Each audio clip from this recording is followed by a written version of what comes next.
que están observando correctamente. ¿Se está compartiendo? Sí, doctora. Ya, gracias. Muy bien. Les había subido el material adicional. Tenemos acá, ya, la anterior clase habíamos visto acá en el tema 17. Continuamos con bacilos gram positivos. Bueno, clamidia ya vimos, ¿verdad? Acá en el 18 habíamos visto Corynebacterium, difteriae, causante de la difteria. Hemos visto listeria, ¿no? Listeria monocitógenes, más propiamente. Clostridium nos falta y bacillus, género bacillus, para completar los bacilos, otros gram positivos, así los habíamos nombrado, otras bacterias gram positivas diferentes a los que hemos avanzado y generalmente bacilos gram positivos, ¿no? Estos son bacilos gram positivos. Clostridium, Corynebacterium, género Bacillus, Listeria son bacilos gram positivos, ¿sí? Entonces, hoy vamos a continuar con Clostridium, pero quiero mostrarles además, vamos a ver género Clostridium y género Bacillus para concluir con otros bacilos gram positivos, otros gram positivos. Luego les he subido también que en la siguiente clase vamos a concluir con esto, anaerobios que no son, no pertenecen a ninguno de los géneros que hemos avanzado hasta ahora. Como su nombre indica, anaerobios. Hasta el momento los que hemos avanzado eran aerobios o aerobios estrictos.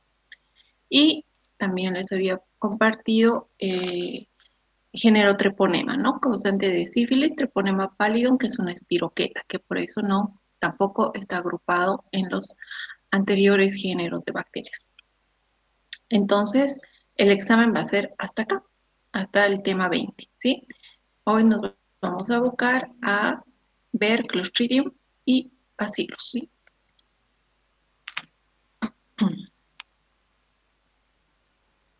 Ya, bueno, empezamos con el género Clostridium, así se escribe, género Clostridium. Los de importancia clínica, vamos a ver que solamente son dos, en realidad uno, pero es importante conocer a todo este género bacteriano que causa muchas infecciones y mucha muerte también, sobre todo a nivel hospitalario. Clostridium, en las generalidades, es un bacilo gram positivo, como estamos viendo, gram positivos, ¿no?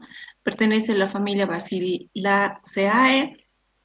Su morfología es un bacilo gram positivo. En la coloración de gram son esporulados subterminales, que la espora la tienen en la parte terminal.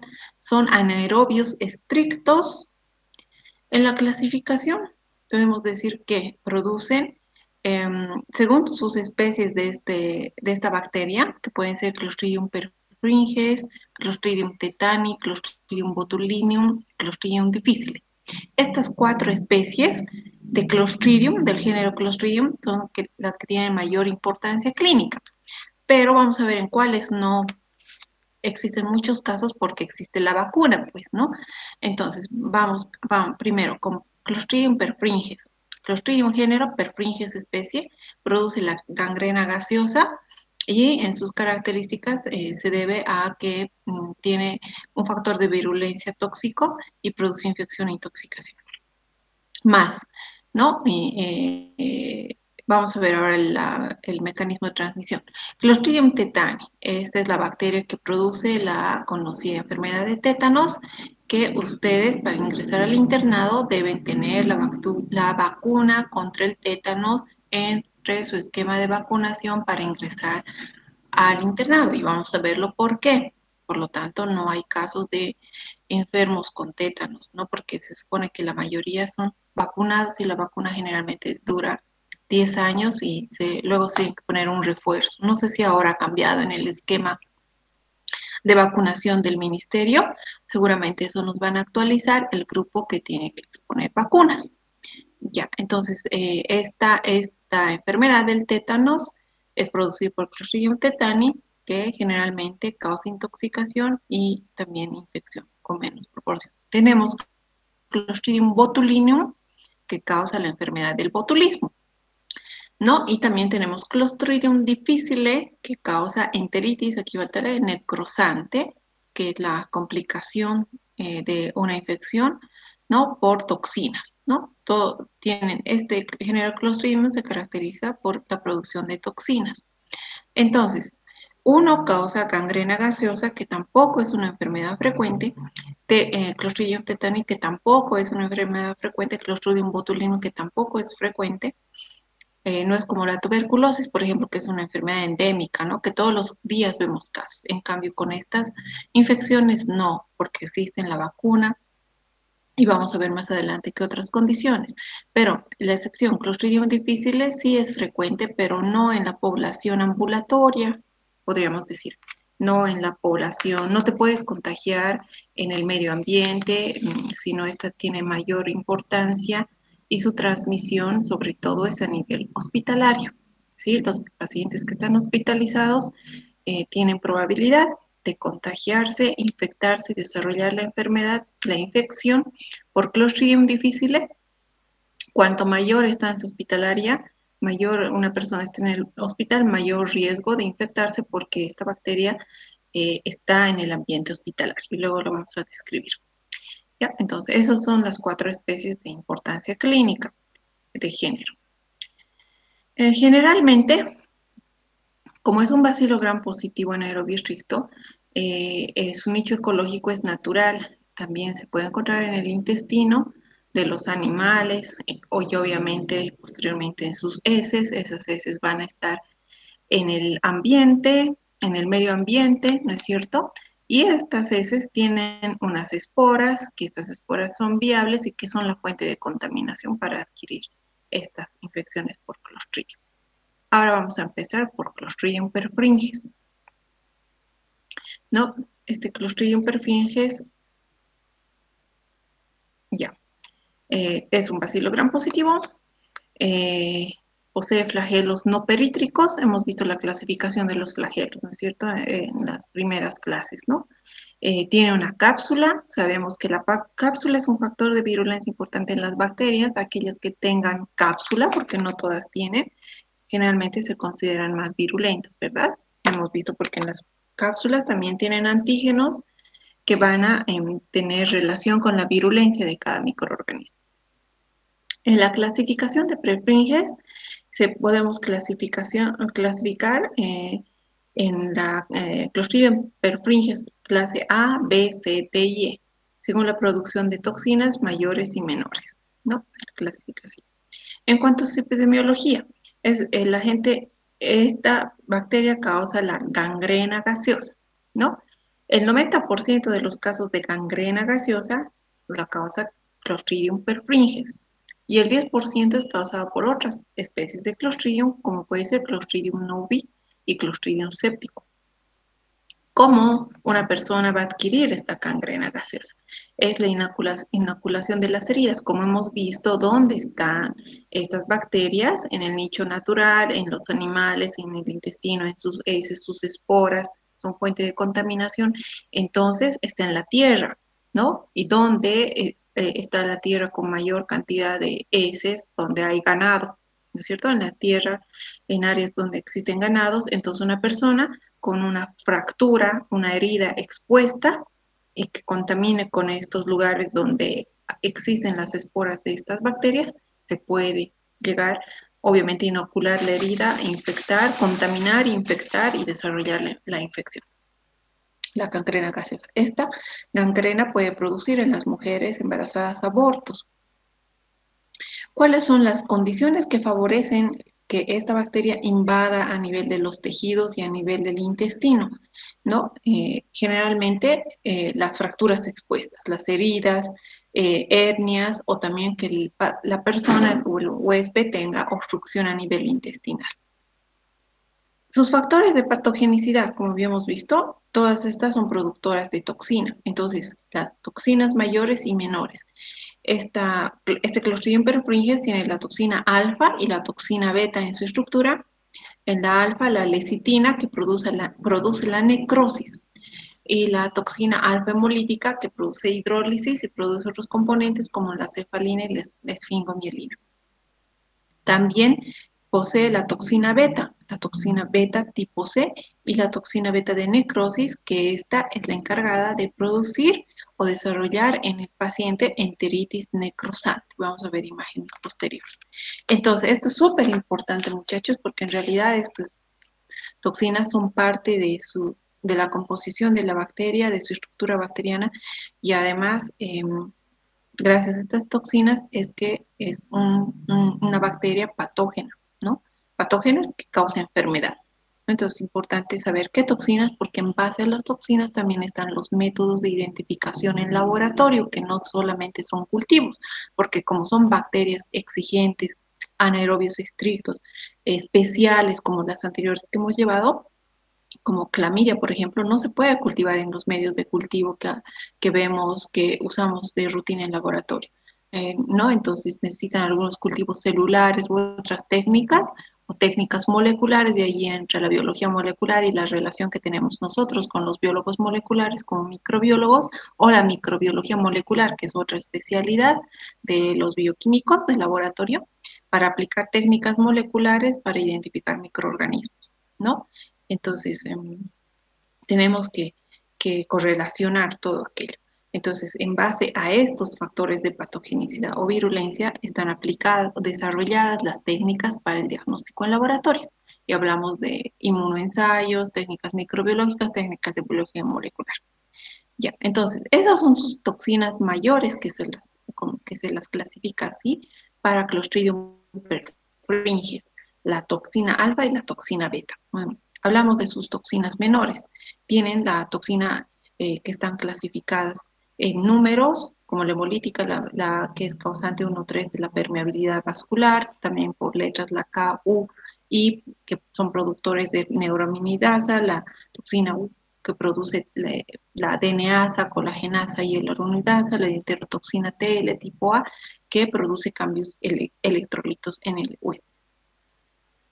Entonces, como esta bacteria produce la gangrena gaseosa a partir de una herida expuesta en el medio ambiente contaminado con esporas de animales, heces de animales generalmente, entonces, ¿cómo se presenta la forma clínica? Como va a infectar a la herida, entonces va a haber infección en los tejidos, ¿verdad? También puede existir inflamación a nivel de los tejidos, empieza con la infección, inflamación y luego llega a necrosar los tejidos. Entonces, la causa de la necrosis son los factores de virulencia, que son las toxinas. Entonces, ¿quiénes causan infección a nivel de los tejidos? Solamente son las cepas que no son toxigénicas. ¿Cuáles causan, además de la infección, la inflamación de los tejidos en el huésped? Las bacterias o Clostridium perfringens, las cepas que son productoras de toxinas menores, que son estas, ¿no? Estas son las que producen hasta inflamación. Pero ¿quiénes van a llegar a necrosar el tejido? Van a ser las cepas productoras de toxinas mayores, por eso que se clasifican entre sus toxinas mayores y menores. Las toxinas mayores alfa y las toxinas menores beta van a ser las causantes de la necrosis en el huésped cuando desarrollan la infección a nivel de los tejidos, ¿no? Entonces, ahí tenemos una infección a nivel de los tejidos ya necrosándose, son que están acá los bacilos presentes, ¿no? Y puede haber o no inflamación dependiendo la cepa que está infectando a este huésped, ¿sí? Se observan así. Clostridium, bacilos gram positivos, no todas las especies, todo el género Clostridium en realidad. Entonces, la que causa inflamación de los tejidos, que son las cepas productoras de toxinas menores, van a causar inflamación, secreción purulenta, aumento local de la temperatura a nivel de la herida, eritema, ¿no? Enrojecimiento alrededor, no invasión de tejidos sanos, tiene pronóstico benigno y generalmente el tratamiento para estos pacientes, como observan acá, eh, puede ser con diferentes terapias que los médicos instruyen y en algunos casos la cirugía, pero generalmente no es necesaria. Cuando ya existe necrosis, vean, esto es lo que produce el Clostridium, ¿sí? Perfringens. La necrosis, los que son, sobre todo las cepas que son portadoras de toxinas mayores, producen necrosis a nivel de los tejidos.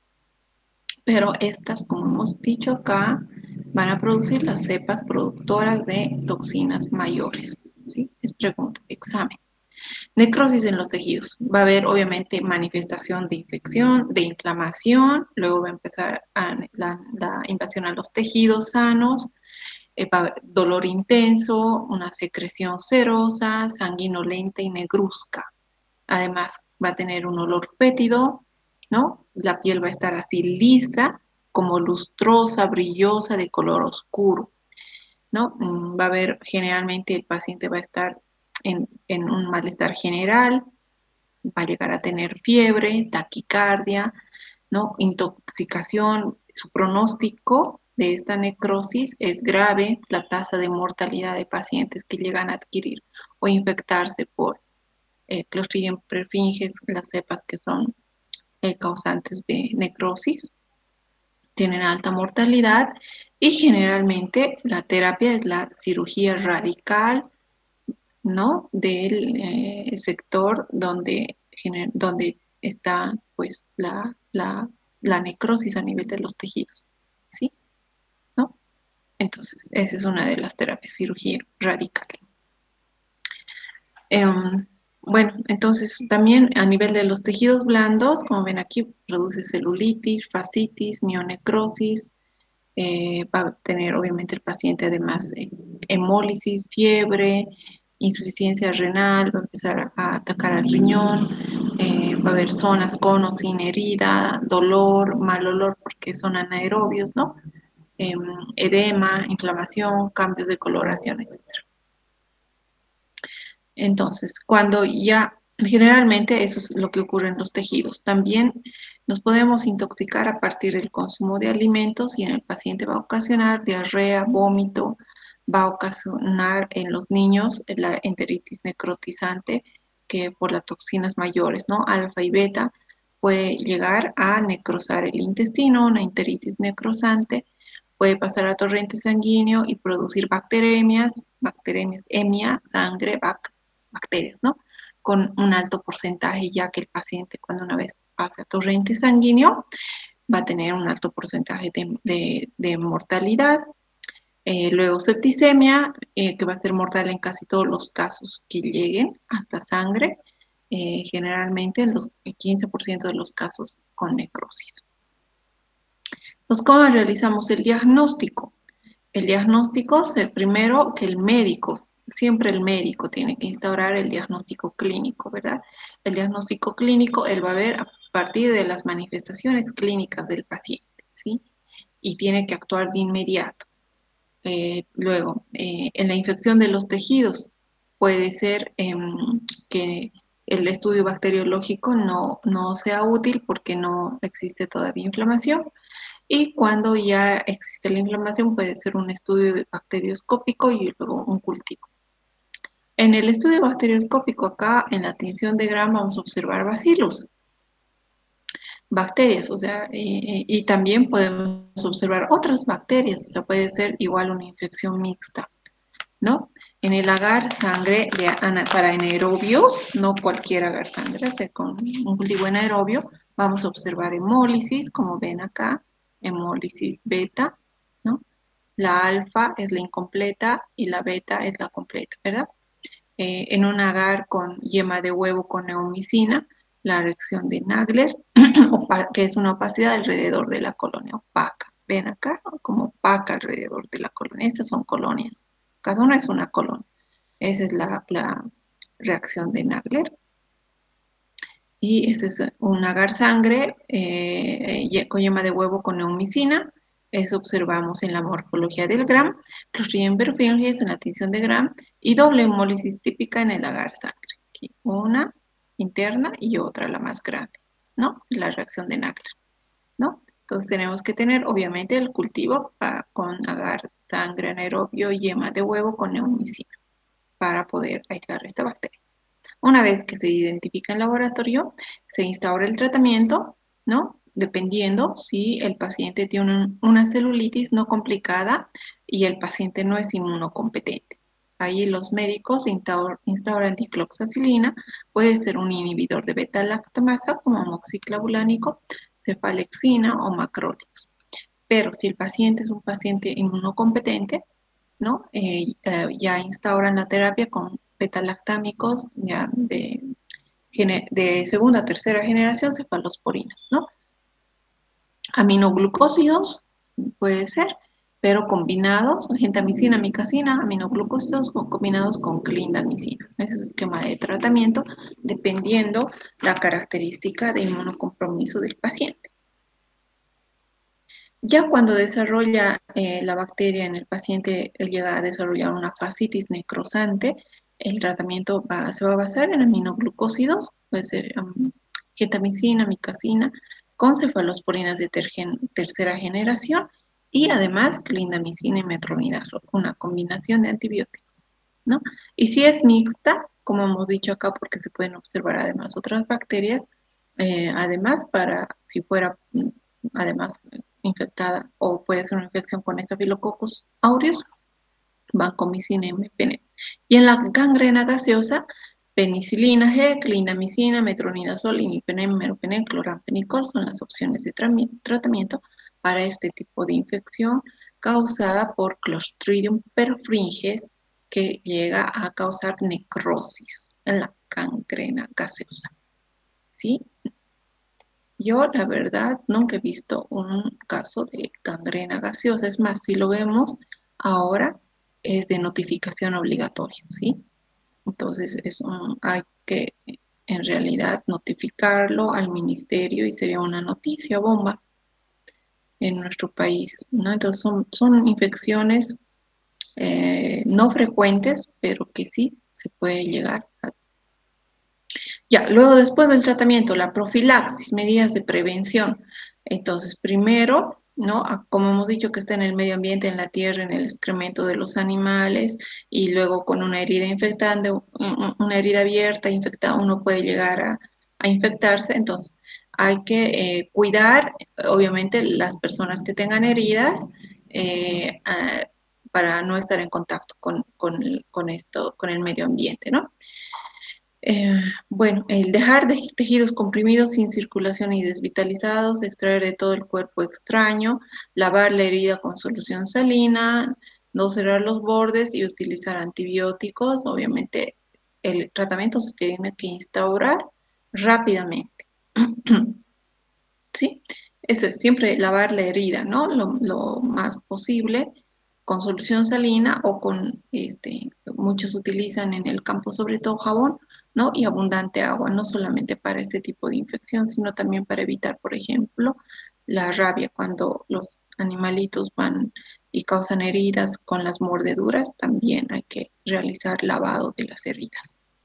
Eso es Clostridium perfringens. Si han visto que causa necrosis a nivel tisular, a nivel del tejido, en cualquier parte del cuerpo, que se contrae a través del contacto con tierra, sobre todo, ¿no? Contaminada con esta bacteria que puede estar en las heces de los animales. Ya, Clostridium difficile, que es otro Clostridium, ¿no? Es otro gram positivo, bacilo gram positivo, pero este se denomina en su especie es difícil. Ya. Entonces, ese es el agente etiológico de este, ya no causa necrosis tisular. Vamos a ver acá, ¿no? Aquí en el cuadrito habíamos visto. Clostridium difícil estamos. Este causa enteritis necrosante. Enteritis. Ahora vamos a ver. Este actúa más a nivel gastrointestinal. Ya, ahí tenemos. Enteritis necrosante, colitis pseudomembranosa, inflamación a nivel del colon, que va a tener una pseudomembrana y luego viene la necrosis, ¿no? Enteritis necrosante como consecuencia de la colitis pseudomembranosa, ¿sí? Entonces, ahí en el cuadrito ya dice la complicación más grave que produce, ¿no? Entonces, desarrolla la colitis pseudomembranosa y como consecuencia la necrosis a nivel eh, enteritis necrosante. Ya. Es el agente etiológico a nivel gastrointestinal de que causa esta colitis.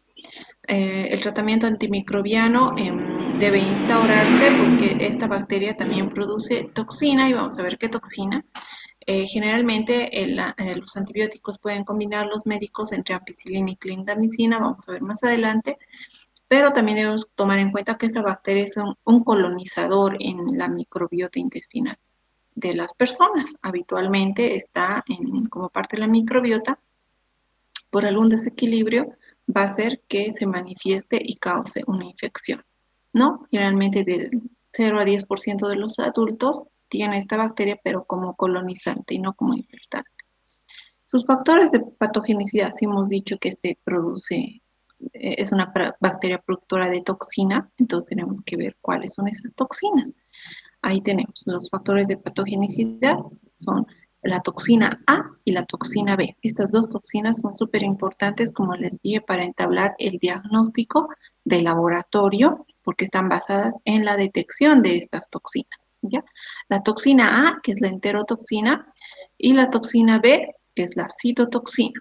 Y observamos a Clostridium difficile de esta es una microfotografía electrónica, no es de la tinción de donde observamos de esta manera como raquetitas.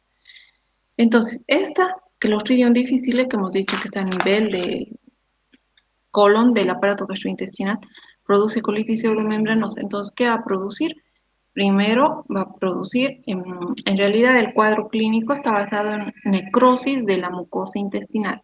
Toda la mucosa intestinal se va a tornar de color negro. Existe una necrosis y es por causa de las toxinas que tiene la, la A enterotoxina y la citotoxina.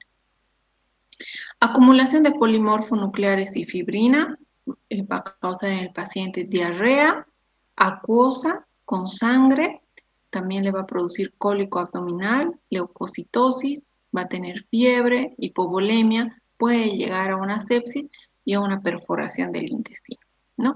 Estas características de necrosis de la mucosa y acumulación de polimorfo nucleares y fibrina son características de una pseudomembrana. El diagnóstico, ¿cómo lo realizamos? Siempre el diagnóstico es clínico, ¿no? El médico siempre tiene que tener una sospecha clínica. ¿Por qué agente patógeno está infectado su paciente? Y luego ya viene el diagnóstico de laboratorio, ¿no? Entonces, generalmente el médico se basa en el cuadro clínico del paciente. Este es el cuadro clínico. Todo lo que estos signos, síntomas presenta el paciente ya para el médico es un hallazgo clínico, ¿no? Además, uno de los aspectos importantes es que este paciente haya estado con antibioticoterapia. Generalmente les da a los pacientes que reciben largos tratamientos con antibióticos, porque recuerden que los antibióticos no van a ir a actuar solamente al órgano diana, perdón, sí, a matar a la bacteria causante de la infección en un determinado órgano que nos esté causando la infección, sino también va a matar a las bacterias que son parte de nuestra microbiota a nivel del intestino, por ejemplo, si el paciente ha estado instaurado con largos periodos de antibióticos, va a haber un desequilibrio en toda su microbiota intestinal, ¿no? Por causa de los antibióticos. Aún no haya sido, obviamente, ha sido para, digamos, para una infección a nivel respiratorio, que no tiene nada que ver, pero los medicamentos actúan a nivel de todas las bacterias en nuestro cuerpo, entonces va a haber un desequilibrio. Al haber un desequilibrio, entonces como algunos son, hemos dicho que son portadores, entonces van a empezar a multiplicarse más esta bacteria y producir todo esto en el paciente. Entonces, es la única bacteria hasta ahora que hemos visto tiene un aspecto importante que va a desarrollar infección en aquellos pacientes, por esto es una bacteria hospitalaria, en aquellos pacientes que han tenido antecedentes de tratamientos antibióticos prolongados, ¿sí? No hay otra bacteria que tenga este aspecto tan importante, ¿no? Entonces, por eso es que los pacientes están hospitalizados por, digamos, puede ser por una diabetes, que no tiene nada que ver con esta bacteria, ¿no? Un paciente diabético se descompensó, lo llegaron a hospitalizar. Durante la hospitalización estuvo largos periodos en el hospital, quizá llegó a tener pie diabético, se infectó, le dieron tratamiento antibiótico, antibiótico, antibiótico, antibiótico, mucho tiempo en el hospital, que han hecho uso irracional de antimicrobianos, han desequilibrado su microbiota intestinal, aún sea para su pie diabético. Por lo tanto, como en el hospital hay la bacteria, entonces de alguna manera, ya sea porque el paciente lo tenga o porque se contagie de otro paciente y le transmitan, va a activar, va a desarrollarse la infección, porque uno de los criterios es que el paciente haya recibido antibiótico-terapia, que es la que causa el desequilibrio a nivel gastrointestinal, a nivel de nuestra microbiota, ¿no? Y ahí, entonces, ¿qué va a tener el paciente? Diarrea, diarrea en el hospital. O sea, de nada, él no ha salido a la calle a consumir alimentos contaminados, él tiene una dieta en el hospital que es una dieta estricta, ¿no? Dieta blanca, entonces él empieza a tener diarrea, diarrea, diarrea, fiebre, ¿no? Todo lo que hemos dicho acá. Diarrea, fiebre, leucocitosis, dolor abdominal, entonces el médico ya va a sospechar que el paciente, al ver esa diarrea que es inusual en pacientes hospitalizados, que no es la causa de la internación, entonces él va a empezar a sospechar que se ha infectado por Clostridium difficile, porque es la única que produce diarrea por uso de antibióticos a nivel hospitalario. Como esta bacteria, toda esta manifestación clínica que produce se basa en la toxina A y B, entonces el método para diagnóstico en laboratorio va a ser la muestra de heces. Esa muestra diarreica la vamos a procesar en laboratorio para detectar las toxinas A y B, ¿no? Puede ser también por métodos inmunológicos, detectando las toxinas A y B en métodos de ELISA, ¿no? Detección de anticuerpos. También los médicos se basan en otros estudios complementarios, ¿no? Como endoscopías, y en las endoscopías van a ver, observar todo lo que está acá, ¿no? Prácticamente el daño en la mucosa intestinal. Eso es lo que van a observar a nivel cuando realicen también este estudio del paciente. Entonces, si el tratamiento, si está con antibióticos de amplio espectro o para algunas otras, otra patología de base que tenga el paciente, lo van a suspender, pero entonces, ¿cuál será el tratamiento para Clostridium difficile? El tratamiento es vancomicina con metronidazol. Esos dos antibióticos se tienen que instaurar para erradicar a Clostridium difficile en un paciente que ha llegado a desarrollar esta infección a nivel hospitalario. Entonces ahí tenemos, ¿no? Clostridium difficile, ahí está la bacteria, ¿no? Que va a llegar prácticamente por sus esporas, va a llegar del estómago, puede tener hacia el colon, en el colon le va a producir prácticamente lesión a nivel de la mucosa, ¿no? Y va a ser el causante de la colitis pseudomembranosa, ¿no? Esa membrana que se va a producir, que está llena de leucocitos, de fibrina, una mucosa, y el paciente va a empezar con la diarrea sanguinolenta, ¿no? Todo esto a nivel del colon. ¿Puede llegar a necrosar? Sí, ¿no? Es una ya consecuencia. De acá puede pasar a torrente sanguíneo también.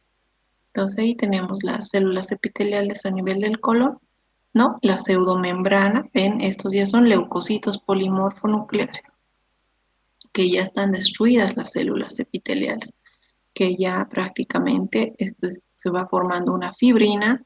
Acá están los bacilos, los clostridium, con su toxina A y B, ¿no? Las dos toxinas que son las encargadas de destruir a las células epiteliales, donde prácticamente los leucocitos van a salir a la defensa, pero ya van a producir su pseudomembrana, su fibrina, y prácticamente ya está lesionada la pseudomembrana, ¿no? Del colon. Y esto puede llegar, y está inflamado, por eso están acá los leucocitos, todo esto está inflamado. Vean, así es normal las células epiteliales, pero cuando ya se destruyen, ya los leucocitos salen a defenderse, ya está todo esto inflamado. Por eso es colitis, itis, inflamación a nivel del colon, ¿no? Ya producen una pseudomembrana, ya es lo que vemos, toda esta inflamación, todo esto a nivel del colon, ¿no? Entonces, ya el paciente va a empezar a tener diarrea, esto se puede complicar y llegar a necrosar gracias a las toxinas A y B de Clostridium difficile. ¿Ya? Bueno, eso. Clostridium tetani, ¿no? Ya, Clostridium tetani habíamos visto acá en el cuadrito, que es el agente causal del tétanos. ¿Y qué es el tétanos? La enfermedad de tétanos. Existe la vacuna, les dije, por eso es que no escuchamos todos los días casos, ¿verdad? Clostridium tetani, tétanos. ¿Ya? Entonces, acá Clostridium tetani, que es otra especie de Clostridium, al igual son bacilos gram positivos, ¿no? Igual que como todos los Clostridium, ¿no? Pero tienen una espora terminal de gran espesor. Esa es su esporita acá, terminal, más gruesa. Por lo que le da una forma de baqueta de tambor, como ven acá. Es el agente causal del tétanos, ¿no? Igual, son gram positivos, se tiñen de azulito. ¿Cuáles son los factores de patogenicidad de este Clostridium tetani? La toxina tetánica o la tétanoespamina. Esta es la causante y es su factor de patogenicidad más importante de esta bacteria, ¿no?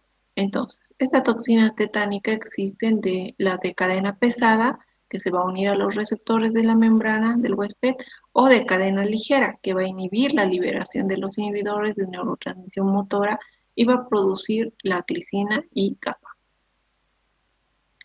Entonces, el fenómeno de Wassermann-Takaki se mezclan las membranas de sinaptosomas con la toxina, se inyecta y se bloquea el efecto. Se han basado en esto para la vacuna. Entonces, ¿cómo produce el tétanos? ¿Cuál es el periodo, la enfermedad, el desarrollo de la enfermedad?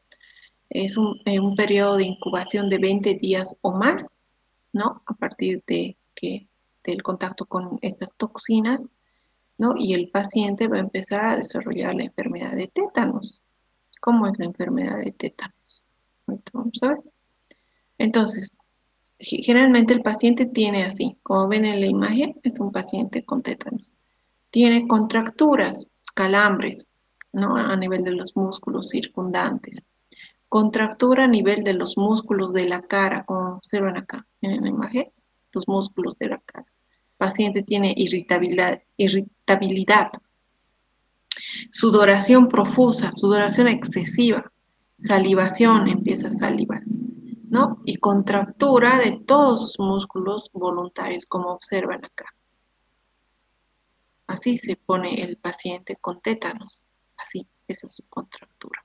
Salivación, contractura, empieza con calambres, ¿no? Contractura de su cara, a nivel de la cara, también de los músculos de la cara. A esto se denomina la risa sardónica, trismus en términos médicos, ¿no? Porque ha habido una contractura a nivel de la cara y es como si tuviera una risa el paciente, ¿no? Entonces, ya, acá el Clostridium tetani prácticamente causa contractura de todos los músculos producida por su toxina. Entonces, el paciente además, hemos dicho que las contracturas se van a iniciar con menor estímulo, ¿no? O sea, de a poco va a haber casos graves también, puede llegar a tener contractura de músculos respiratorios, llegar al paciente a producir una acidosis metabólica y como consecuencia la muerte también.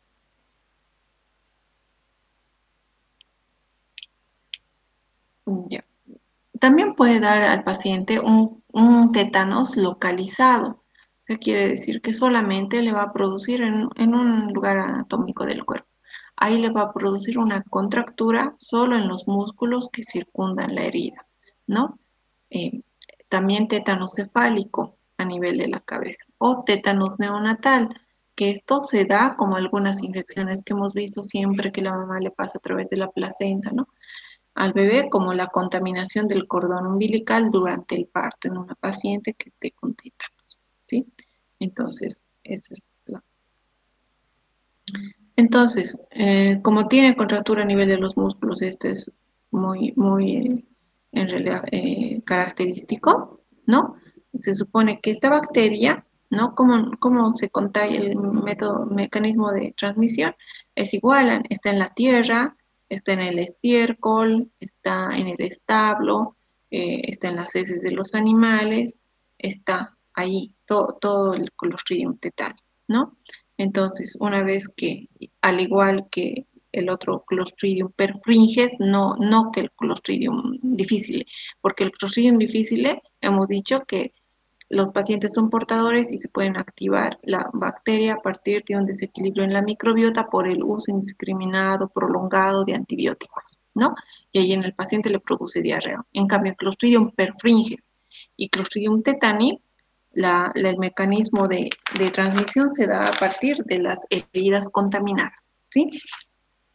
O sea, que estas bacterias están en el piso, en el suelo, en el tierra, en el estiércol, en las heces de los animales, y una persona tiene una herida y puede llegar a contaminarse y con la herida abierta un factor de riesgo y se llega a infectar, ya sea por una cepa de Clostridium perfringens o una de Clostridium tetani, ¿no? Ya, en la de perfringens produce necrosis, ¿no? La gangrena gaseosa, y en la de tetani te va a producir parálisis a nivel de los músculos, ¿no? Contractura de los músculos. Bueno, luego en el diagnóstico de laboratorio, igual son bacilos gram positivos, son anaerobios, se utiliza agar sangre anaerobio, eh, solamente el 30% de los casos dan positivos, las colonias son extendidas en red con filamentos y producen una zona de hemólisis. El tratamiento que se va a instaurar es la administración de globulina antitetánica hiperinmune humana, ¿no? También la antitoxina equina y también, ya sea para el humano, que da esta es vía intramuscular, ¿no? O vía intratecal, la vacuna antitetánica, en realidad, ese es el tratamiento, ¿no? Y también para los animales. La utilidad de la aplicación de la antitoxina es para prevenir que el padecimiento se vuelva más grave, ¿no? Va a producir una deshibridación de la herida contaminada, barrer el tejido necrosado, los cuerpos extraños, impurezas. La cirugía puede ser conservadora ya que no hay invasión en los pacientes sanos, solo los focos productores de toxina. Y la terapia de sostén, además, se tiene que poner, ¿no? Respirador, la terapia respiratoria a los pacientes que han desarrollado esta infección como terapia de sostén. La profilaxis, la prevención, en realidad está basada con la vacunación masiva contra Clostridium tetani, que es la DPT triple, ¿no? Que esta es contra la difteria, ¿no? Corynebacterium en difteria vimos, difteria, tétanos, Clostridium tetani y la tosferina, ¿no? ¿Quién era el agente causal de la tosferina?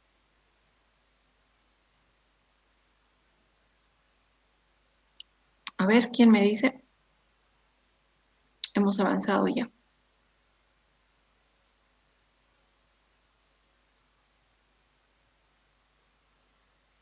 Ya, entonces la bacteria o TPD, igual, dependiendo de cada país. D, difteria, tétanos, tosferina, ¿no? Se aplica generalmente, en el esquema nacional de nosotros también en el ministerio, a los 2, 4 y 6 meses, la vía de administración es intramuscular, luego refuerzo 18 a 24 meses de 4 a 6 años de edad. Pero hay que ver en nuestro esquema. Este es, por ejemplo, un esquema de la República Mexicana. En Bolivia, seguramente, los que expongan vacunas nos van a dar a conocer todo nuestro esquema de vacunación, ¿sí? Entonces, también el tratamiento de la herida contaminada, limpiar, lavar las heridas, y después de la recuperación, si es que el paciente no llega a fallecer y se llega a recuperar, el paciente debe ser inmunizado con varias dosis, ya que una sola no basta para generar respuesta, ¿sí? Eso es Clostridium tetani. Clostridium botulinum, la última. ¿Hasta aquí alguna pregunta, muchachos? ¿O no están escuchando? No, ninguno, doctor. Ya.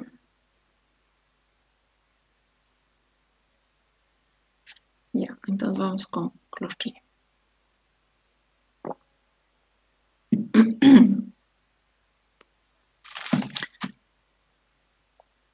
Botulino. Ya.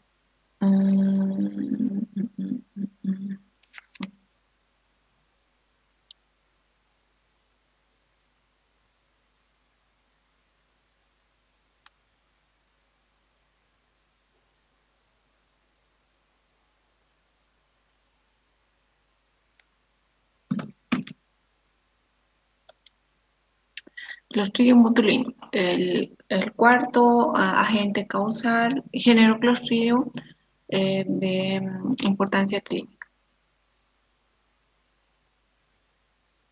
Aquí. Esto para el grupo que va a exponer vacunas tienen que hacer mucho énfasis, ¿no? Porque en nuestro país existe la vacuna DPT, difteria, ¿no? Tétanos, hemos visto Clostridium tetani, hemos visto la tosferina, Corynebacterium diphtheriae, ¿no? Y la tosferina también. Entonces tienen que explicar muy bien cuál es el esquema de vacunación. Además hay para la tuberculosis, hay para todas las enfermedades que el ministerio controla a nivel nacional. Clostridium botulinum. Este ya es el agente causal del botulismo, que como se transmite por la ingestión de productos enlatados, estos productos enlatados, ¿no? Ya que estos productos están pues en anaerobiosis, ¿no? Y el Clostridium es anaerobio. Entonces esto le condiciona, le brinda condiciones para su desarrollo y por eso es que se da a partir de la ingesta de productos enlatados.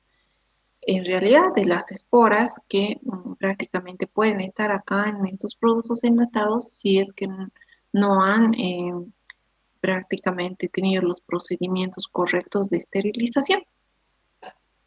Entonces, generalmente se da en los países donde obviamente consumen muchos enlatados y no tienen una correcta esterilización, pero generalmente por eso hay los controles de calidad, ¿no? Y la toxina es destruida por la ebullición, ¿no? O generalmente, por eso es que no debería existir en los enlatados si es que han pasado todos estos procesos de esterilización correcta. Entonces, Clostridium botulinum tienen los factores de patogenicidad, también sus toxinas. La toxina A, B, F, E, F, C1, C2, D y G. Vean que todos estos Clostridium tienen como factores de virulencia sus toxinas, ¿no? Entonces son bacilos gram positivos igual. Entonces, este, este patógeno que produce el botulismo es prácticamente una parálisis facial total que ocurre en el huésped gracias a su toxina botulínica. Es su toxina botulínica que puede ser, según su clasificación, varias, ¿no? Entonces va a producir una parálisis total, generalmente a nivel del sistema nervioso central y del sistema nervioso periférico. Por eso sabemos que ambos están relacionados y van a ir a controlar todos los órganos, por lo tanto, como va a ir a actuar directamente, produce una parálisis flácida total. Entonces, el botulismo se puede dar, generalmente el periodo de incubación se da de 12 a 36 horas y puede clasificarse, podríamos decir, en botulismo clásico, en botulismo a nivel de heridas y botulismo infantil. El botulismo clásico, el paciente va a tener náuseas, vómitos después de haber consumido nuestros enlatados, va a tener diplopía, disfagia, disfonía, pupilas dilatadas, lengua seca, constipación, ¿no? Estreñimiento, debilidad, astenia, flacidez muscular y parálisis total y la muerte. Ese es el botulismo clásico, ¿no? El botulismo a nivel de heridas, que se va a dar por contaminación de heridas con esta especie de este Clostridium, ¿no? también puede infectar heridas. Sabemos, pero que el mecanismo de transmisión es a través de consumir alimentos enlatados contaminados. Y a nivel infantil, en recién nacidos, generalmente se da por ingesta de productos envasados, ¿no? Ustedes vean que las leches, productos para bebés vienen también enlatados, ¿no? Entonces estas bacterias van a estar presentes, sus toxinas, sus esporas y lo que causan en los niños es un síndrome de muerte súbita, una vez que hayan consumido estos alimentos enlatados contaminados. El diagnóstico. Eh, no es necesario, según los clínicos, porque las manifestaciones clínicas son muy específicas. El clínico tiene que actuar de inmediato, ¿no? Generalmente, como hemos dicho, están en las muestras, en los alimentos, ¿no? Se puede identificar las cepas, la toxina. Entonces, ante las primeras manifestaciones clínicas, el clínico tiene que instaurar simplemente la antitoxina botulínica polivalente. Ese es el tratamiento, la instauración de esta toxina botulínica polivalente. La profilaxis. Generalmente nitrito de sodio o reactivos versus ferredoxina que van a producir transporte de electrones a nivel del metabolismo y la muerte de estas bacterias, ¿no? Pero en realidad la profilaxis, no consumir alimentos, siempre verificar la fecha de vencimiento, mantener en las condiciones adecuadas. Por eso es que hay instrucciones del fabricante, ¿no es cierto? Cuando consumimos estos alimentos enlatados, una vez que se abre el alimento enlatado, debemos refrigerarlo, conservarlo, todas las instrucciones al pie de la letra debemos leerlos, evitar consumir alimentos vencidos. ¿Por qué? Porque sabemos que en sus procesos de control de calidad, pues si el vencimiento está a una fecha, existe la posibilidad luego de que, imagínense, solamente una colonia que haya contaminación por Clostridium va a llevar a que el alimento se contamine, la persona que pueda consumir esto y pueda llegar a tener esta enfermedad o el niño y en realidad que es mortal, ¿sí? Estas 4 Clostridium, como les dije, no son frecuentes porque existe la vacuna y además la más frecuente es el Clostridium difficile, que eso sí se da en los hospitales a diario, es más, eh, todo, yo creo que todos los hospitales están contaminados, en realidad colonizados, ¿no? Por el Clostridium difficile y además que hay uso indiscriminado de antibióticos y muchos pacientes llegan a desarrollar. Entonces aquí en el esquema, para acá, ¿no? En las bacterias causantes de estas infecciones y de la vacuna triple, Bordetella pertussis para la tosferina, que hemos visto, ya la hemos visto, la Bordetella, tétanos, Clostridium tetani, difteria, Corynebacterium diphtheriae, ¿no? Que son bacterias especiales, no las hemos estudiado en gram positivos, gram negativos, sino en diferentes géneros, ¿no? Porque tienen sus características, causan pocos casos de infección, pero los casos que causan sí tienen más mortalidad, ¿sí? Bueno, hasta aquí vamos con Clostridium, género Clostridium. En resumen, Clostridium perfringens, agente causal de la gangrena gaseosa, va a necrosar el lugar anatómico donde se llegue a infectar. El mecanismo de transmisión a partir de la contaminación de heridas expuestas a la tierra, estiércol, heces de animales, etcétera, ¿no? Clostridium tetani, ¿no? Agente causal del tétanos. Existe la vacuna. Igual el mecanismo de transmisión a partir de heridas expuestas con el medio ambiente donde se encuentra este patógeno. Igual, ¿no? Existe la vacuna, existe también un tratamiento, pero obviamente hay que tener mucho cuidado. Clostridium botulino, causante del botulismo, ¿no? Que va a generar en ambos parálisis, ¿no? Aquí en el tétanos hemos visto la parálisis, botulismo también, eh, y generalmente acá vamos a ver también en el botulismo que se da por el consumo de alimentos contaminados, ¿no? A nivel de enlatados. Y Clostridium difficile, que prácticamente es una bacteria que causa infección a nivel del sistema gastrointestinal, o el desequilibrio en la microbiota por el uso prolongado de antimicrobianos en pacientes hospitalizados, ¿sí? Ambos son bacilos gram positivos. Anaerobios, tienen esporas y tienen diferentes toxinas cada uno que van a ser prácticamente que van a ser los factores de virulencia más importantes para eh, llegar a producir estas manifestaciones clínicas en los pacientes. ¿Ya? En resumen, ¿alguna pregunta?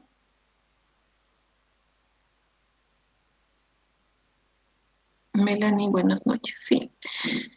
Ya, muy bien. Si no tiene ninguna pregunta, vamos con la otra presentación. Aquí hemos visto Clostridium, hemos visto Listeria, hemos visto Corynebacterium y ahora vamos a ver Bacillus. Que estas son más bonitas, no son tan malas como los Clostridium. Bacillus, género Bacillus. Bueno, no género. Acá vamos a ver dos Bacillus, el Bacillus anthracis y Bacillus cereus, ¿sí? Más que todo el cereus es más. El Bacillus del anthrax no, es mortal y generalmente están resguardadas las cepas en laboratorios de nivel 4. Ya, igual, son bacilos gram positivos, son aerobios o anaerobios facultativos. Entonces, el género Bacillus, ya como observamos acá, igual son. Vean la diferencia del anterior con Clostridium, la morfología. Si bien son bacilos, pero tienen la diferencia morfológica. Estos son bacilos gram positivos, son de gran tamaño, más grandes, son endosporados. Vean, sus esporas están dentro. Vean, así largos, y acá dentro esos blanquitos son sus esporas. Están dentro del bacilo, por eso es endosporado. Son móviles, excepto Bacillus anthracis, son beta-hemolíticos, excepto Bacillus anthracis, y son aerobios estrictos o anaerobios facultativos. Ahí tenemos. Estos bacilos tienen, no solamente son causantes de infecciones a nivel humano, sino también tienen aplicaciones en otras áreas de la medicina, aplicaciones a nivel industrial también utilizan para fabricar antibióticos, alcoholes, vitaminas, disolventes, enzimas. En realidad tienen bastantes aplicaciones industriales. Entonces, tienen diversas especies, producen casos esporádicos de enfermedad a nivel sistémico y sobre todo en pacientes inmunocompetentes. Y acá vemos las especies de bacilos que vamos a encontrar en el laboratorio. Estos bacilos prácticamente se los clasifica en grupo 1 y grupo 2. En el grupo 1, el subgrupo de células grandes y subgrupo de células pequeñas, y el grupo 2 de otros bacilos, perdón, y el grupo 3 más. Acá en el grupo 1 vemos a Bacillus cereus, entre los más importantes, en el subgrupo de células pequeñas, Bacillus subtilis, en el grupo 2, Bacillus circulans, Bacillus macerans, Bacillus polymyxia, Bacillus larvae, etc. En el grupo 3, Bacillus spaericus, ¿no? Entonces, son pequeños, diámetro celular menor a una micra, no se encuentra en polibeta hidroxibutirato protoplásmico, pueden ser gran variables deformados, con esporas centrales o esporas terminales, entonces tienen una morfología característica. Las especies pero más patógenas para el hombre que afectan sobre todo a personas inmunocompetentes son el Bacillus anthracis, que observan aquí en esta imagen. Vean, son grandes, largos, hemos dicho que tienen endosporas. Y Bacillus cereus, vean sus esporas. A diferencia de Clostridium, recuerdan, los Clostridium tenían su espora a un bordecito, formaban como una raquetita. En cambio, cereus tienen sus esporas intermitentes, ¿no? Endosporas. Entonces, estos dos son los de importancia clínica que generalmente causan infección en inmunocompetentes. Empezamos con anthracis, Bacillus anthracis. A finales del siglo XIX se ha descubierto que Bacillus anthracis era patógeno. En esa época ha sido endémico en el ganado, sobre todo endémico, que quiere decir, ¿no? Como la tuberculosis endémica en nuestro medio, que todos los días hay casos, ¿no? Pero esto estaba presente en el ganado en aquellos años, y lo cual ha ocasionado pérdidas a los granjeros y a las industrias, ¿no? Porque estaba presente como agente causante en estos animales. También el Bacillus anthracis ha estado presente, como estuvo en los animales, obviamente en las fábricas textiles donde manejan lana procesada. Entonces acá los trabajadores morían con rapidez por una neumonía fulminante, los que trabajaban en estas fábricas textiles, ¿no? Entonces allí se dio a conocer la enfermedad de los estibadores de lana, ¿no? Que generalmente eso ha sido causa por el Bacillus anthracis de manera inhalatoria. Ellos inhalaban, estaban acá las bacterias, sus esporas, y obviamente se contagiaban, les producía, como es a nivel inhalatorio, respiraban, ascendía por la nariz, nasofaringe, llegaba al pulmón y les producía una enfermedad, una neumonía fulminante, ¿no? Vean cómo es Koch, tan importante este científico que lo hemos visto y lo hemos estudiado, los postulados de Koch, ¿no?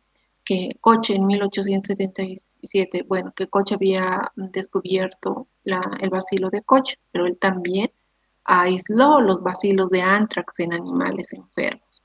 A partir de sus estudios de Bacillus anthracis ha desarrollado recién los postulados de Koch, ¿no? Y bueno, se modificaron en base a conocimientos actuales acerca de la inmunidad y las enfermedades asintomáticas. Entonces, él es el primero que aisló a estos bacilos del anthrax y en base a eso postuló los postulados de Koch y luego el bacilo de Koch, ¿no? Entonces, ya una vez que tenían, digamos, que el conocimiento de esta infección, en 1881 se transformó en la primera bacteria que se utilizó en una vacuna, el Bacillus anthracis. Se ha utilizado como vacuna. En la actualidad, dicen, el anthrax del ganado se controla porque no hay más casos, ¿verdad? No escuchamos, porque es controlado mediante, ¿qué? Mediante inmunización, mediante la vacuna a los animales, ¿no? Generalmente, si es que existiera algún animal infectado, lo entierran varios metros bajo la tierra, o es una práctica que solían realizar. Y para que no exista el consumo de sus esporas cuando lo pastean. El personal que estuvo expuesto entonces fueron generalmente los que trabajan con estos animales, ¿no? Por eso les daban mascarillas para trabajar. Obviamente en laboratorio también, cuando manipulamos las muestras, ¿no? Generalmente. Este Bacillus anthracis, que es un gran positivo, como lo hemos visto, que es un aerobio formador de endosporas, es inmóvil en comparación a los otros bacillus. Es un bacilo recto que mide de 4 a 10 micras de largo y 1 a 1.2 micras de ancho. Tienen cápsula. Durante la proliferación en el animal infectado están capsulados. In vitro, cuando hacemos estudios en laboratorio, pierden su cápsula, no están capsulados, solamente presentan su cápsula durante la proliferación en los animales contaminados. Entonces, como es un bacilo inmóvil, formador de esporas, como ven acá, sus esporitas, tiene cápsula, es gram positivo, ¿no? Se tiñe con la coloración de gram positivo. ¿No? Luego, también forma endosporas que se encuentran en la tierra, lana, pieles, pero no en los tejidos vivos, solamente van a estar contaminados la tierra, lana, pieles, y a partir de eso inhalaban las personas, ¿no? No en los tejidos de los animales, porque si no, por el consumo de estos animales que estaban contaminados, ya muchos hubiesen muerto, ¿no? Si no estaban en la tierra, lana, por eso que les producía la neumonía a los que trabajaban con estos animales y inhalaban, ¿no? La bacteria. Las colonias no hemolíticas en agar sangre se presentan como sin hemólisis. Ven acá, estas son las colonias medio planas, grandes, pero no vemos ninguna hemólisis alrededor, a diferencia de Clostridium botulinum, por ejemplo. La apariencia de macizos de cabeza rizado en las colonias de cabeza o de merluza. Tienen esa apariencia según la literatura, ¿no? Como colonias de merluza. Así. También observamos así. Tiene su mecanismo de patogenicidad importante, tiene su cápsula, ¿no? Su flagelo, citoplasma, obviamente su citoplasma y su material genético. Ahí tenemos también, vean su cápsula alrededor. Esta coloración blanca que observamos en la imagen es su cápsula, ¿no? Que podemos observar así en la coloración. Acá están con leucocitos polimorfonucleares, ¿no? La cápsula está codificada por un plásmido, el PXO2 o el PBA2, el que le protege además de la acción lítica de los anticuerpos, ¿no? La toxina del antrax. Entonces, y está codificada sobre un plásmido, el PX01 o el PBA1, que va a constar de 3 proteínas. La toxina, ¿no? El factor de edema, EFP, factor edema, EF o factor 1 se lo denomina, el antígeno protector AP, antígeno protector o factor 2, y el factor letal LF, en este caso, o FL, factor letal, o factor 3, ¿no? Son 3 factores. Estos prácticamente, la toxina del anthrax está codificada sobre un plásmido, que hemos dicho el PX01 o el PBA1, consta de estas 3 proteínas, o el factor 1, factor 2, factor 3, o factor edema EF, factor protector o factor letal. Y ahí tenemos el Bacillus anthracis, que son largos, tienen endosporas, hemos dicho, y se observa así.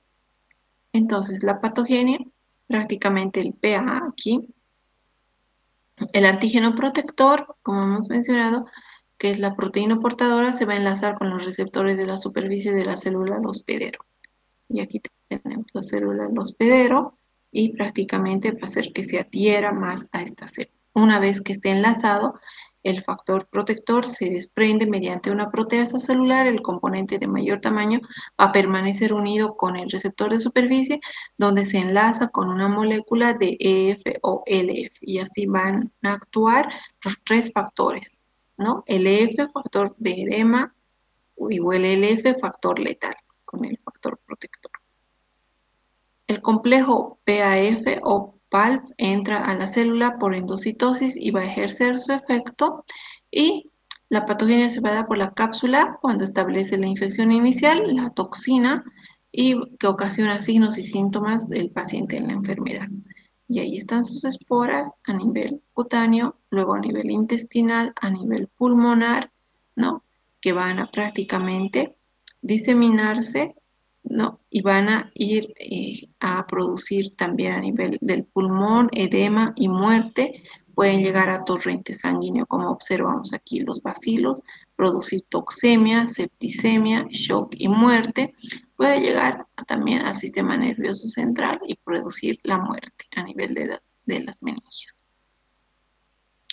Entonces, acá el Bacillus anthracis prácticamente se da por manejar lana, pieles, cuero, heces de animales con espora, o ingerir carne con Bacillus anthracis en su forma vegetativa, ¿no? Las bacterias se multiplican en el sitio de entrada y algunas lo hacen en el interior de los leucocitos.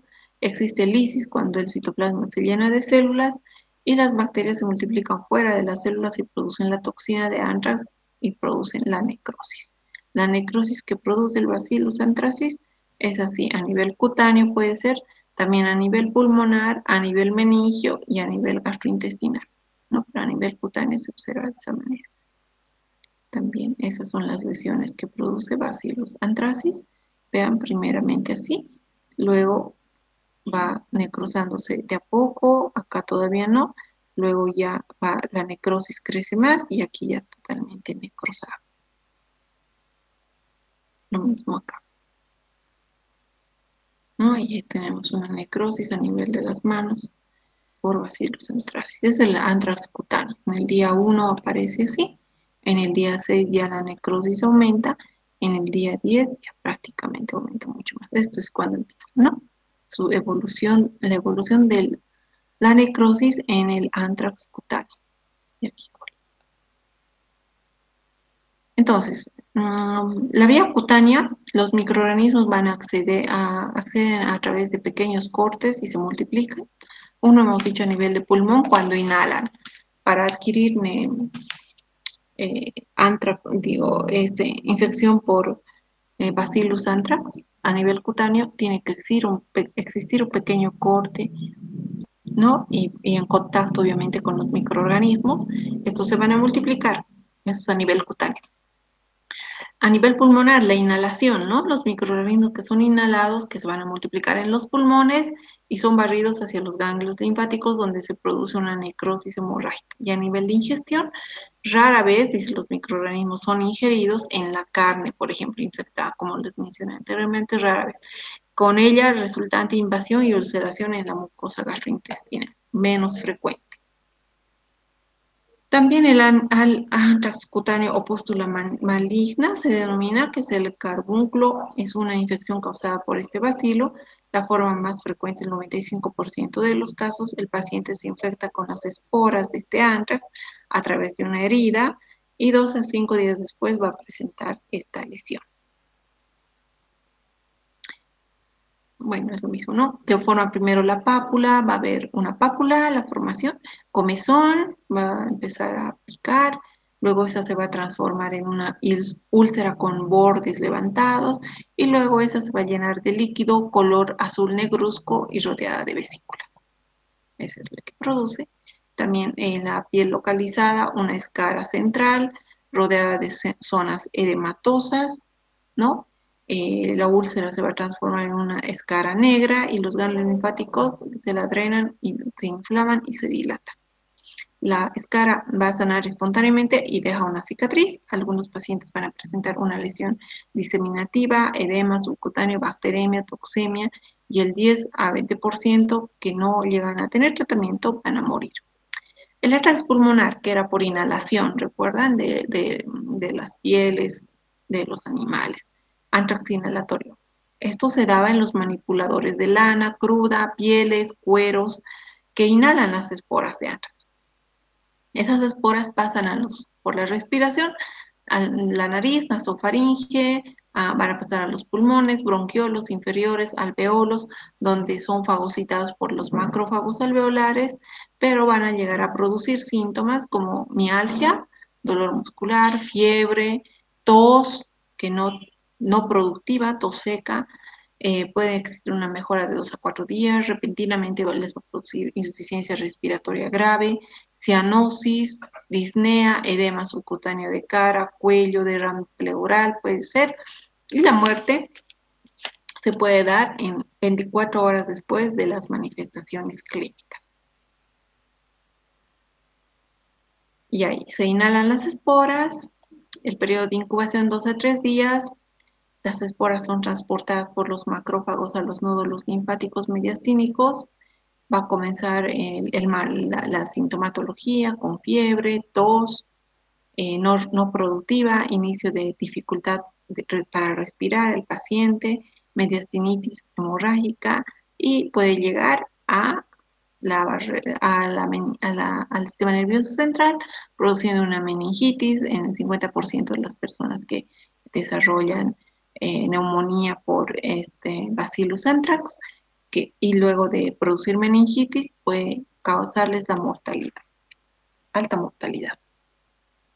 Y ahí van a ver una radiografía de tórax con un paciente que ya tiene una neumonía por anthrax, ¿no? Entonces ahí en este cuadrito diferenciamos por pruebas bioquímicas Bacillus anthracis de otros bacilos, por ejemplo, Bacillus cereus y otras especies de bacilos. El anthracis es negativo a todo, ya habíamos visto anteriormente en la lámina que a hemólisis, negar sangre, no presenta hemólisis, no tiene motilidad. Hidrólisis en gelatina, una prueba de laboratorio es negativo, fermentación de salicina negativo, desarrollo en agar sangre con alcohol fenílico negativo. En cambio, las otras especies de bacilos sí son positivas. Entonces, son pruebas para diferenciar especies de bacilos, porque recuerden que ambas son gram positivos, bacilos gram positivos, ¿no? Que ya lo hemos visto que es gram positivo, con cápsula. Acá la imagen muestra como rojos, pero son en realidad azules, que tienen esporitas, que tienen las 3 toxinas a nivel de la cápsula, la toxina nematosa y la letal, y las esporas sobreviven décadas y mucho tiempo en el suelo. Es importante tomar en cuenta ese aspecto al manipular el lavado de manos, el aseo, ¿no? Se adquiere por contacto, hemos dicho, y ingestión, inhalación a nivel cutáneo, digestivo, respiratorio, pero este no se transmite de persona a persona. Una persona infectada no puede transmitir a otra persona, sino a través de una herida expuesta por el medio ambiente, superficie, tierra contaminada a nivel de la ingestión o a nivel de la inhalación de las esporas que están presentes en los cueros, lanas de animales que han sido infectados, ¿no? Con esas bacterias. Y ya, esto es, bueno, lo mismo que habíamos visto, la lesión que produce, prurito, pápula, ¿no? Lo mismo. Y a nivel gastrointestinal va a producir, si es que una persona consumiría ingesta de carne contaminada, náuseas, vómitos, anorexia, fiebre, diarrea sanguinolenta, toxemia, lesiones intestinales, mortalidad sin tratamiento. Y a nivel de la meninge, que ocurre en el 5% de los casos, con extensión de una de las tres formas de antrax, ocurre la muerte celular de 1 a 6 días. Acá, ¿no? En el inhalatorio, lo mismo que hemos visto, acá lo que produce cuadros gripales de rápida evolución, letalidad del 90%, y bueno, el tratamiento se va a basar en antibióticos, obviamente, como penicilina, penicilina G, ciprofloxacino, eritromicina, tratamiento de la pústula que reduce la tasa de mortalidad del 10 al 20%, el antrax pulmonar casi siempre es mortal, incluso con tratamiento, la forma gastrointestinal y meningia no suelen responder bien a este tratamiento. Existe la vacuna, sí, 6 dosis, ya hay protección después de la tercera, esta es efectiva para la infección cutánea, muy alta para la infección de vía respiratoria. Existe también vacuna para los animales, hemos dicho una manera de prevención, ¿no? Que ya controlen a los animales, pero obviamente esta vacuna para animales no sirve para humanos, eso es obvio, solamente es para animales. Indicación limitada a personal de laboratorios que manipulan antrax, a militares o a trabajadores con animales también. No está disponible para la población en general, no es necesario para el equipo de salud. Desinfección del ambiente, otras medidas. La ropa de pacientes que reciben gran cantidad de esporas debe retirarse sin agitar para no liberar más esporas. Debe estar siempre el paciente expuesto a bañarse con agua y jabón. Las superficies contaminadas deben ser lavadas con cloro, ¿no? Con, con diluciones. No hay medidas ambientales para artículos de pacientes hospitalizados. La resistencia, debido a su capacidad para producir esporas, el bacilo del Carmunclos es sumamente resistente a ambientes químicos, físicos, a una temperatura hasta 120 grados resiste, pero puede inactivarse durante 15 minutos sus esporas. Las esporas permanecen viables y hemos dicho por muchos años.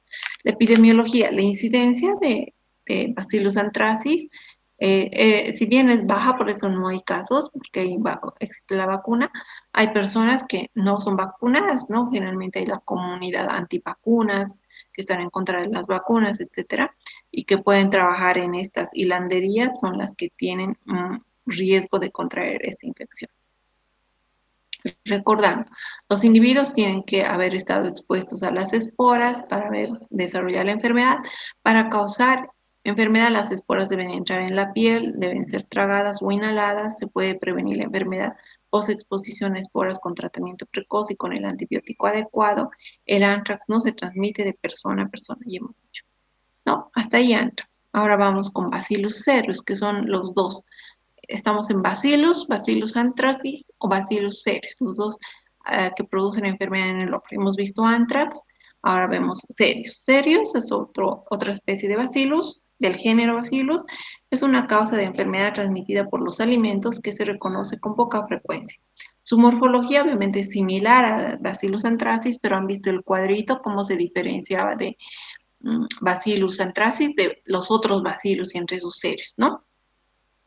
Dice, pero a diferencia de este, en general es móvil, porque Anthrax no era móvil, Serious sí es móvil, y no es susceptible a la penicilina. Entonces, Serious produce intoxicaciones alimentarias, la forma diarreica y la forma emética es una de sus características, se encuentra en granos, verduras, productos lácteos, tiene dos toxinas responsables.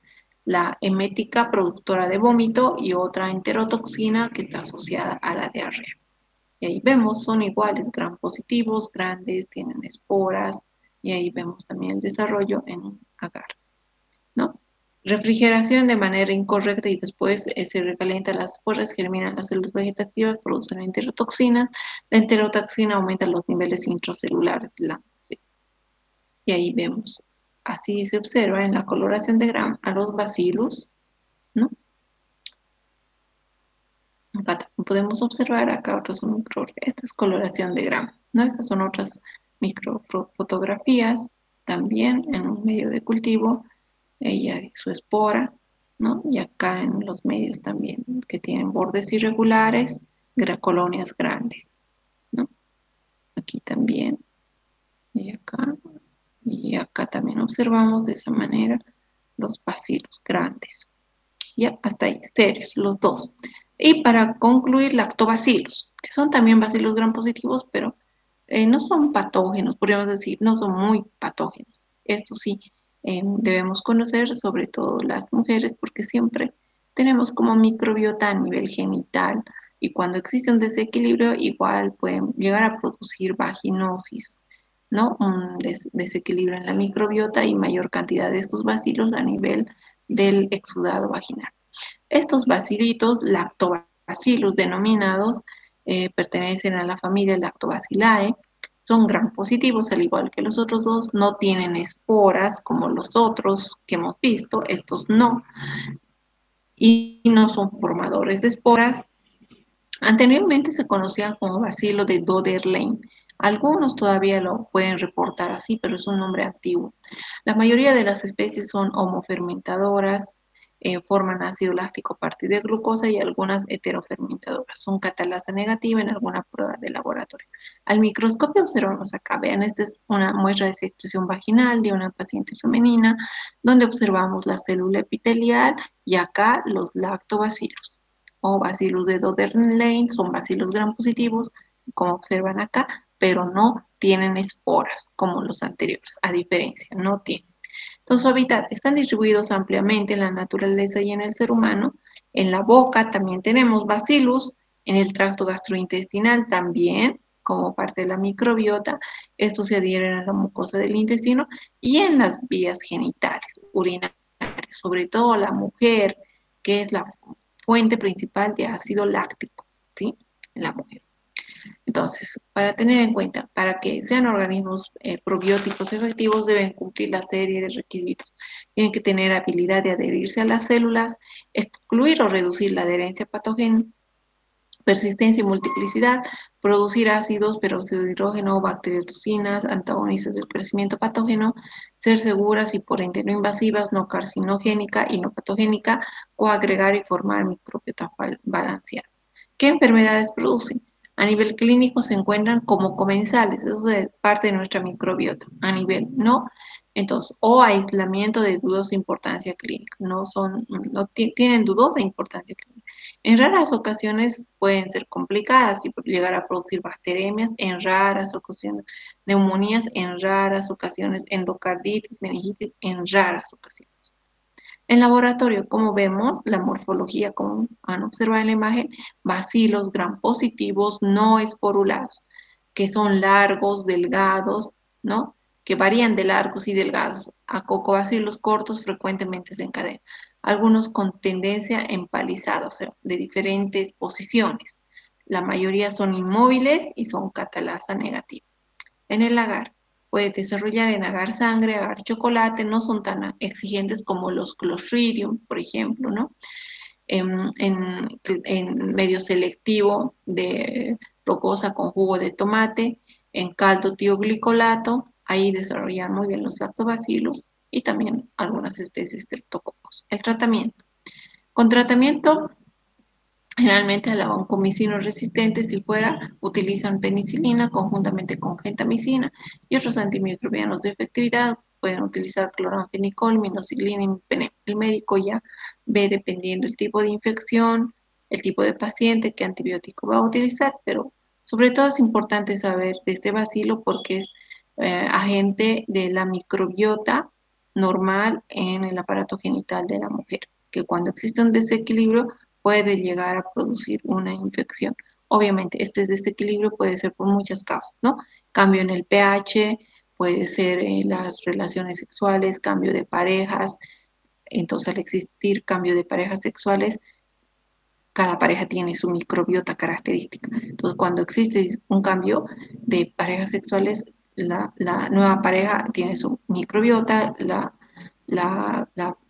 otra persona igual, entonces hay un desequilibrio, ¿no? Entonces puede ser la causa también de que niveles hormonales también en la mujer, muchas causas de que estos lactobacillus estén presentes en grandes cantidades, ocasionando un desequilibrio a nivel de la secreción genital de las mujeres y para los cuales obviamente la ginecóloga en este caso tiene que identificar la causa, el origen y instaurar un tratamiento, ¿sí?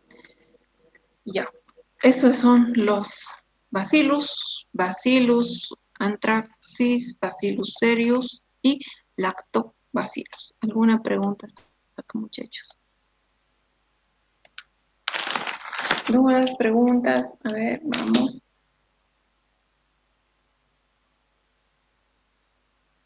¿Cuándo tienen su siguiente examen, muchachos? A ver, coméntenme algo. Creo que se están durmiendo o no sé qué está pasando. ¿Cuándo dieron o cuándo es su siguiente? El viernes tenemos nutrición, doctor. Ah, ya. Ujú. Ya, este viernes tienen. ¿A qué hora? 1:30, doctora. Mm, por eso me habían pedido no avanzar el viernes, ¿no? Sí, Creo que doctora. sí.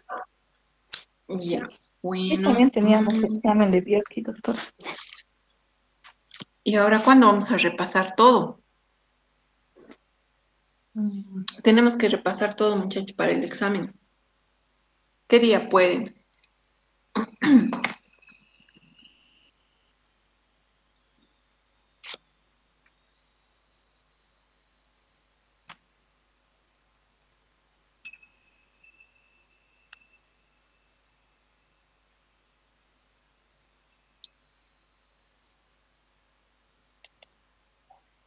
Nos faltan aerobios y treponema, pero creo que estos dos temas lo vamos a dejar para el final.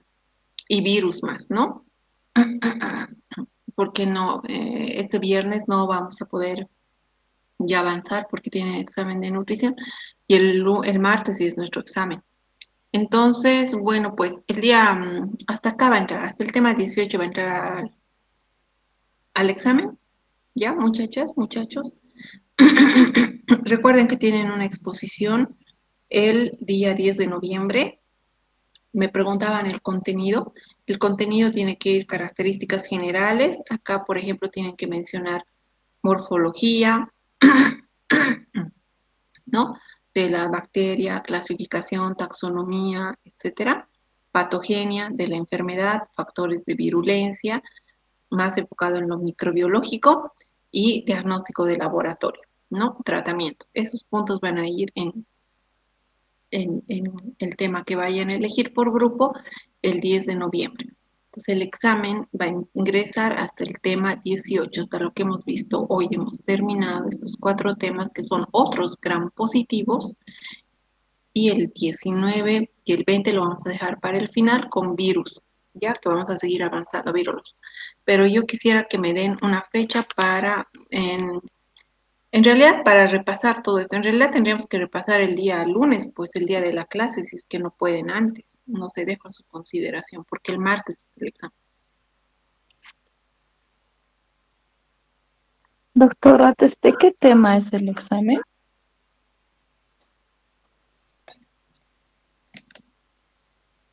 Mm, Desde acá.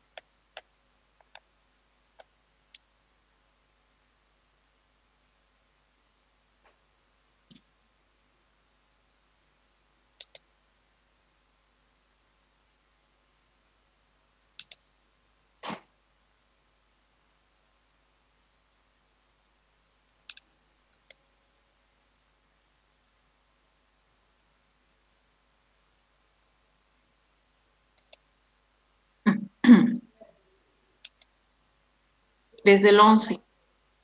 11, 12, 13, 14, 15, 16. Aquí no sé por qué se puso acá. 17,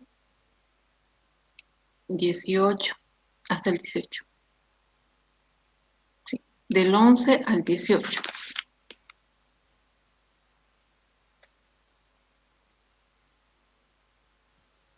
¿Sí? ¿Alguna pregunta más? ¿Qué día entonces podemos hacer el repaso, muchachos? A ver, Doctora, ¿y viernes en la noche? no puedo en las noches. Podría ser en la tarde. No sé si después de su examen.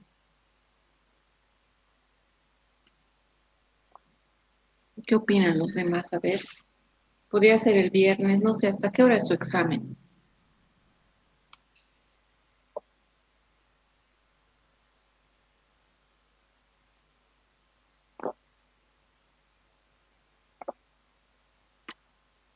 Chicos, o no quieren repasar y vamos a ir directo al examen.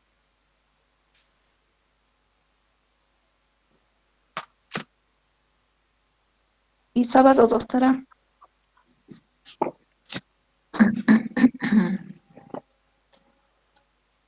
No voy a poder sábado. Un poco complicado es. Justo este sábado para mí es complicado. Quizá en otra ocasión me hubiese dado un poco de espacio. Pero sería bueno que comenten los demás compañeros porque tenemos que definir ahora o si no quieren repasar nos vamos directo al examen, pero no creo que sea lo más favorable para ustedes porque es nomás bastante y tenemos que detallar algunos aspectos, dudas, volver a repasar todo, ¿no? En realidad, para un mejor aprendizaje.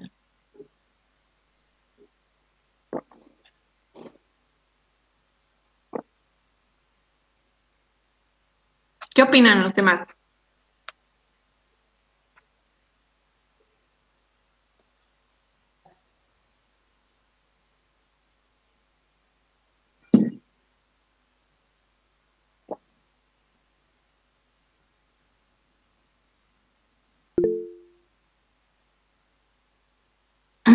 Viernes está bien, dice ya. ¿A qué hora sería el viernes, doctora? ¿A qué hora terminan Nayeli su examen el viernes?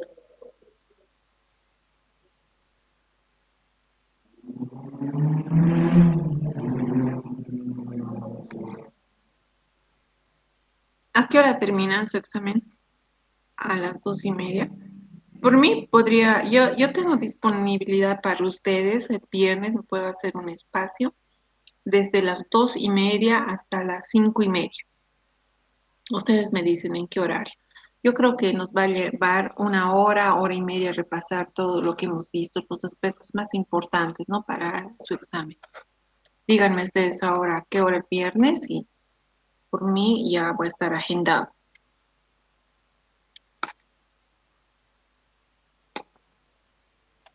A las 3, doctora, podría ser. ¿Qué dicen los demás?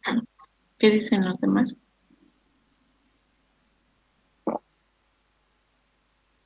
Yo también creo que estaría bien 3, doctora, porque a veces demoramos un poquito con la doctora de nutrición. Ya, sí, ¿no? Ujú. Ya. Entonces, a ver, si tienen examen 1:30, van a terminar 2:30, van a llegar a sus casas a las 3. Yo creo, sí, ¿no? Podríamos empezar 3:30, ¿les parece? Así para que todos estén tranquilos. De 3:30 a 4:30. A 5 máximo. Está bien, doctora, su rato. Ya, muy bien. Ahora mismo voy a poner para los compañeros que no han. Ya, entonces aquí vamos a poner día viernes. ¿Qué fecha es 31, ¿no? 31 de octubre. Repaso general.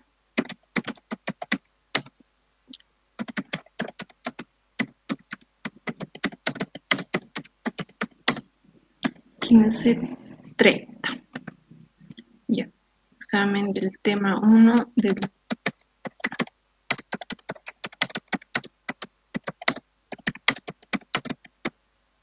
al 18, ¿sí? Listo. Eso, muchachos. Entonces quedamos acá, muchachas, muchachos. Ya está el anuncio. Informan a sus compañeros o a los que deseen ingresar a la clase. Y nos veríamos este viernes directamente a las 3:30 para hacer un repaso general de los aspectos más importantes para el día martes, el examen del tercer parcial, ¿sí? Si no hay más nada que decir, nos vemos, muchachos, muchachos, el viernes.